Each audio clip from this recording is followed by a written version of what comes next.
Welcome to iron news. आज जो हम टॉपिक कवर करने जा रहे हैं ये एक बहुत ही अच्छी न्यूज़ है इंडिया के लिए, इंडिया की सेमीकंडक्टर इंडस्ट्री के लिए। इंडिया बहुत लंबे टाइम से सेमीकंडक्टर इंडस्ट्री को अपने यहाँ पे मैन्युफैक्चरिंग हब बनाने की कोशिश में लगा हुआ है। और अभी जो रिसेंटली इंडियन गवर्नमेंट ने इंसेंटिव प्लान को रीलॉन्च किया है उसकी वजह से इंडिया को बहुत ज़्यादा बेनिफिट मिलेंगे इसमें। अगर हम बात करें इंडिया की इस समय कि इन्होंने क्या चेंजेस किए हैं, ये नए प्लान जो लॉन्च किए हैं उसके अंदर, तो सबसे पहली बात है कि इंडिया ये चाहता है अपने इस प्लान के थ्रू कि इंडिया बन जाए वर्ल्ड की मैन्युफैक्चरिंग का ग्लोबल हब, और इंडिया डोमिनेट करे मैन्युफैक्चरिंग को सेमीकंडक्टर इंडस्ट्री के अंदर। और उसके लिए ही इन्होंने कुछ बड़े चेंज किए हैं। और इसके टॉपिक के अंदर हम ये भी समझेंगे किस तरीके से इस ड्रीम के बीच में चाइना एक बहुत बड़ा चैलेंज है इंडिया के लिए और कैसे इंडिया इससे ओवरकम करेगा। लेकिन सबसे पहले हम बात करते हैं कि सेमीकंडक्टर इंडस्ट्री आज के टाइम में इतनी इंपॉर्टेंट क्यों है। अगर हम बात करें तो 20वीं सदी के अंदर जब ऑयल मिला था, तो ऑयल एक ऐसा मटेरियल था जो कि दुनिया के अंदर ब्लैक गोल्ड के नाम से जाना जाता था। और जितनी ज़्यादा उसकी मार्केट में डिमांड थी, और आज भी है एक्चुअल में, इतनी किसी और प्रोडक्ट की नहीं थी। तो सेम सेमीकंडक्टर 21st सेंचुरी का इसी तरीके का एक ग्रीन गोल्ड आइटम है जिसकी हर इंडस्ट्री में, हर कंट्री को बहुत बड़े लेवल पर रिक्वायरमेंट रहती है। साथ ही साथ में अगर हम सेमीकंडक्टर इंडस्ट्री की बात करें कि इतनी इंपॉर्टेंट क्यों है, क्योंकि आज के टाइम पे सेमीकंडक्टर एक ऐसी इंडस्ट्री है जिसके अंदर अगर आप बात करोगे तो फ़ोन हो गए, आपकी कार्स हो गई, आपका कोई भी ऐसा इक्विपमेंट हो गया जो कि हम यूज़ करते हैं अपने डे टू डे लाइफ के अंदर, वो सब सेमीकंडक्टर से जुड़ा हुआ है। चाहे आपकी कोई इंडस्ट्री होगी, फार्मिंग हो गई, फैक्ट्रीज हो गई, हम सेमीकंडक्टर के बिना कुछ भी आज के डिजिटल वर्ल्ड के अंदर नहीं चला सकते। मॉडर्न लाइफ पॉसिबल नहीं है सेमीकंडक्टर्स के बिना। इसलिए इतना ज़्यादा इम्पॉर्टेंट है उसकी मैन्युफैक्चरिंग के ऊपर कंट्रोल लेना।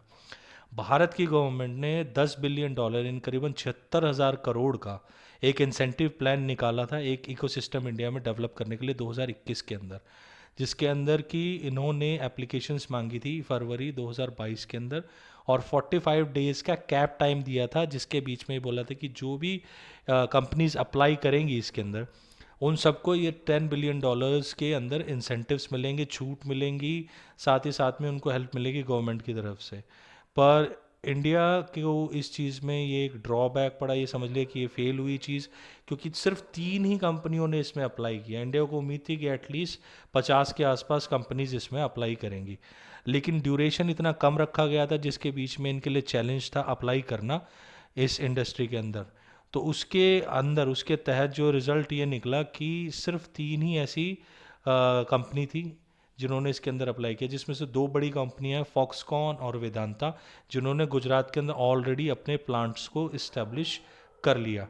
और इसकी इस्टेब्लिशमेंट से जो है इंडिया को जो है काफ़ी ज़्यादा बेनिफिट मिला है, और ये फ़ायदा देगा इंडिया को इन फ्यूचर के अंदर जब मैन्युफैक्चरिंग की बात आती है।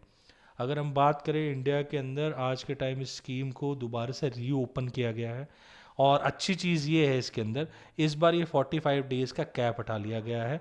कंपनीज जब तक $10 बिलियन के इंसेंटिव्स को पूरा एग्जॉस्ट नहीं कर देती, अप्लाई करके जितनी भी कंपनीज चाहती हैं, तब तक ये ओपन रहेगा मार्केट के अंदर सभी कंपनियों के अंदर।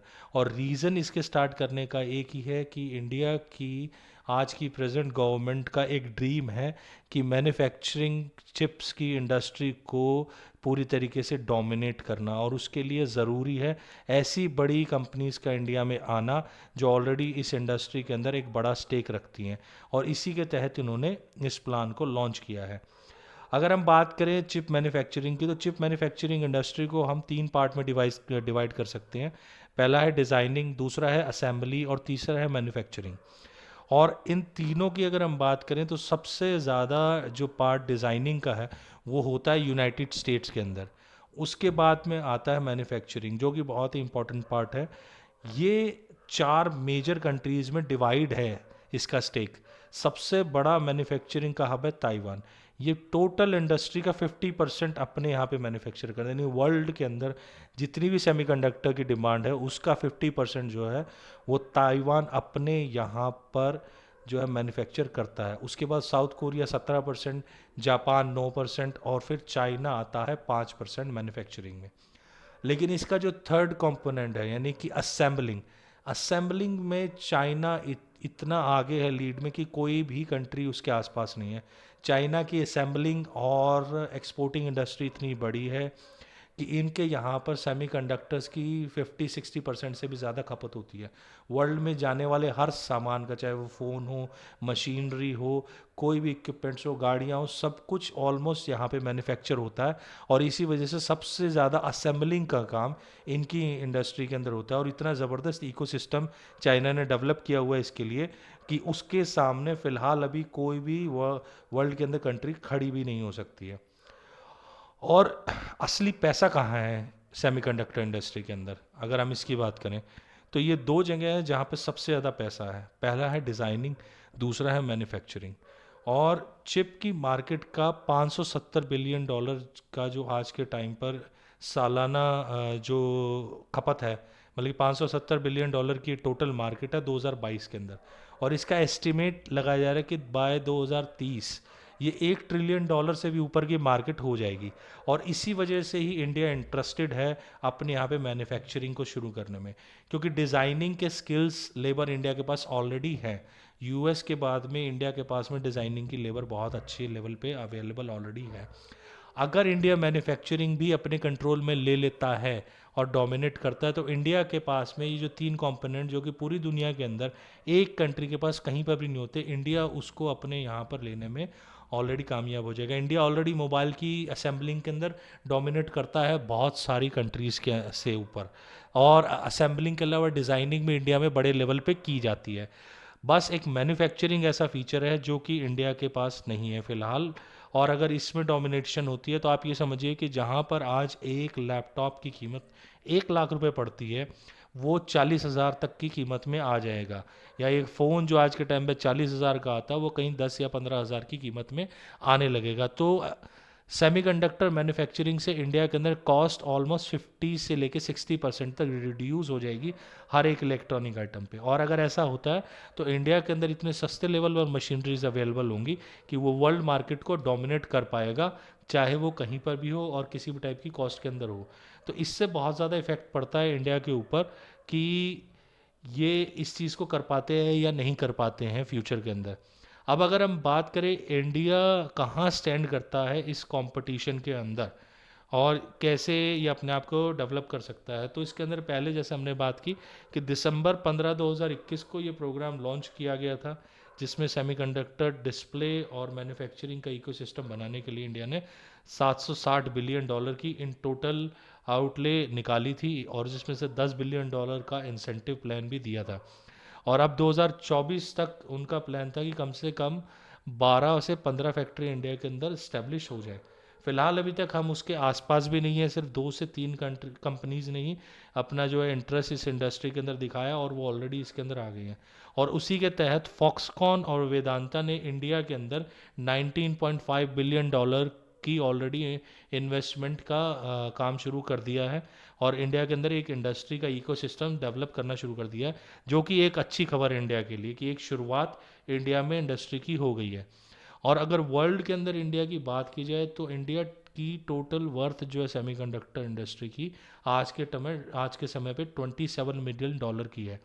और इंडिया की एक्सपेक्टेशन है कि 2026 तक इसको बढ़ा के $55 बिलियन तक एटलीस्ट इंडिया ले जाए।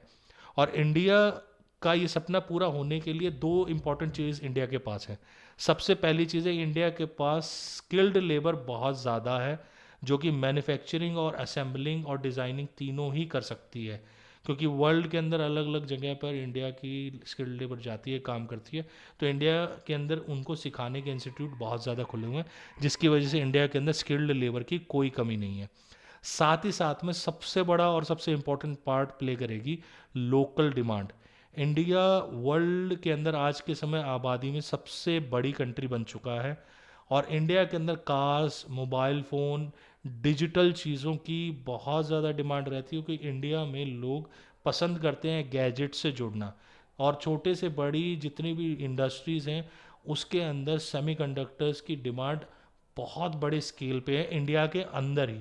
तो जो ये इंडस्ट्रीज़ के अंदर मैन्युफैक्चरिंग यहाँ पर शुरू होगी उसका एक बहुत बड़ा हिस्सा तो सिर्फ इंडियन पॉपुलेशन ही कंज्यूम कर जाएगी, क्योंकि यहाँ पर ही असेंबलिंग बढ़ेगी। और देखो इससे वर्ल्ड की बड़ी बड़ी कंपनियां भी इंडिया के अंदर आके बिजनेस शुरू करेंगी, क्योंकि जो उनको मैन्युफैक्चरिंग अपनी कंट्री के अंदर पड़ती थी उसके मुकाबले इंडिया में बहुत ज़्यादा सस्ते में वो मिलेगी चीज़ें।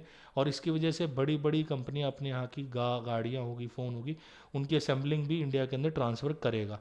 बड़ी बड़ी फैक्ट्रियों की मशीनों की असेंबली भी इंडिया के अंदर आएगी। तो ये जहाँ पर मैन्युफैक्चरिंग आएगी वहाँ पे असेंबलिंग का बिजनेस भी बहुत बड़े लेवल पे इंडिया के अंदर बढ़ जाएगा। और डिज़ाइनिंग ऑलरेडी इंडिया के पास है।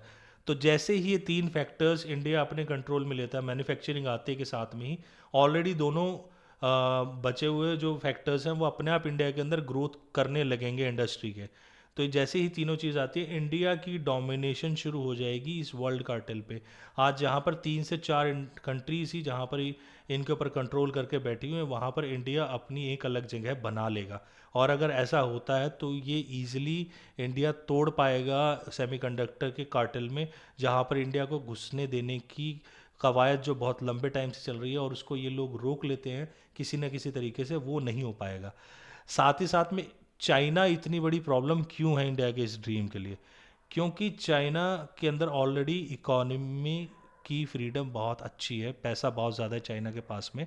और आज के टाइम पर जहाँ पर अगर हम कंपेयर करें चिप मैन्युफैक्चरिंग के अंदर, इनकी मार्केट 1.92 बिलियन डॉलर की है और इंडिया की सिर्फ 27 बिलियन डॉलर की। वहीं पर चाइना भी ये चाहता है कि वो अपने आप को एक मैन्युफैक्चरिंग हब के अंदर डोमिनेटिंग कंट्री बना दे, ताइवान से भी ऊपर ले जाए। और इसी वजह से ये अपना इंसेंटिव प्लान जो इन्होंने लॉन्च किया है मैन्युफैक्चरिंग के लिए, उसमें 147 बिलियन डॉलर का इंसेंटिव ये दे रहे हैं अपने यहाँ पर कंपनियों को इंडस्ट्री डेवलप करने के लिए। वहीं पर इंडिया सिर्फ 10 बिलियन डॉलर का ही प्लान अभी तक लॉन्च करके बैठा है। तो चाइना पैसे के की वजह से इंडिया को कहीं ना कहीं इसमें डोमिनेट कर सकता है। लेकिन अच्छी चीज़ ये है कि इंडिया में मैन्युफैक्चरिंग शुरू हो गई है, लेकिन अभी ना सही, लेकिन धीरे धीरे धीरे धीरे इंडिया श्योरली इन तीनों कंपोनेंट को अपने आप पे सक्सेसफुली इंडक्ट कर पाएगा।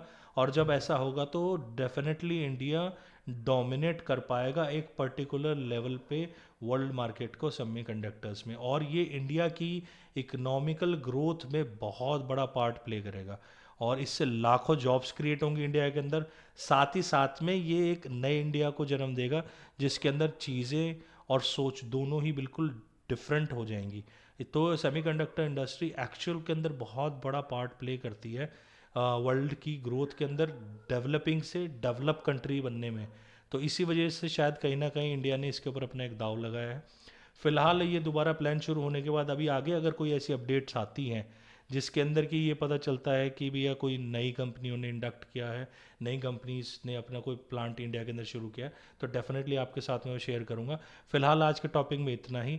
इसी के साथ आज का हम ये जो टॉपिक है वो एंड करते हैं। और साथ ही साथ में आपसे रिक्वेस्ट है, प्लीज़ चैनल को लाइक कीजिए, शेयर कीजिए, सब्सक्राइब कीजिए, ताकि जल्दी से जल्दी आपके पास में इस तरह की इंपॉर्टेंट न्यूज़ पहुंचती रहे।